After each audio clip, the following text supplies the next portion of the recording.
Hello students, welcome you all to the video lecture on understanding quadrilaterals, chapter number 3.4, example 7. So here they have given that RICE is a rhombus. Okay. So இங்க பாத்தீங்கன்னா rice அப்படின்றது ரோம்பஸ்னு கொடுத்திருக்காங்க. நம்ம வந்து XYZ அப்படின்றத find out பண்ணணும். Okay, find out பண்ண value correct எப்படி நீங்க ஃபைண்ட் அவுட் பண்ணீங்க அப்படின்றத நீங்க ஜஸ்டிஃபையும் பண்ணணும். ஓகே, ஸோ RICE அப்படின்றது ரோம்பஸ் கொடுத்துருக்கிறதுனால நம்ம ரோம்பஸோட ப்ராப்பர்ட்டி எடுத்துக்கணும். ஸோ ஃபர்ஸ்ட் நம்ம பார்த்தீங்கன்னா இங்க XY ஃபைண்ட் அவுட் பண்றதுக்கு அது எங்க கொடுத்துருக்காங்க அந்த value across the diagonal. Okay, so அப்போ டயக்னல் ப்ராப்பர்ட்டி எடுத்துக்கிறோம், ரோம்பஸோட diagonal property. Okay, so in rhombus diagonals bisect each other.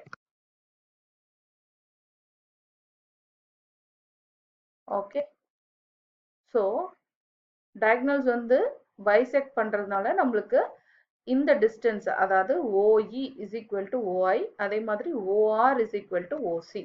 Okay, so அப்ப OE is equal to OI, அதே மாதிரி OR is equal to OC. Okay, so இந்த ரெண்டு value half of the diagonal வந்து equal, அதே மாதிரி இந்த half of the diagonal வந்து equal. Okay, so OE is equal to OI, OR is equal to OC.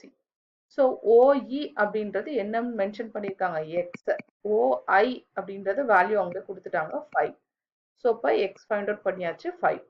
OR வந்து Y, OC வந்து 12. So அப்போ Y ஓட வேல்யூ வந்து 12. நெக்ஸ்ட் Z ஃபைண்ட் அவுட் பண்ணும். Z எங்க கொடுத்துருக்காங்க, across the side.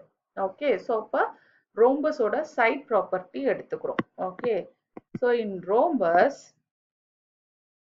all sides are equal.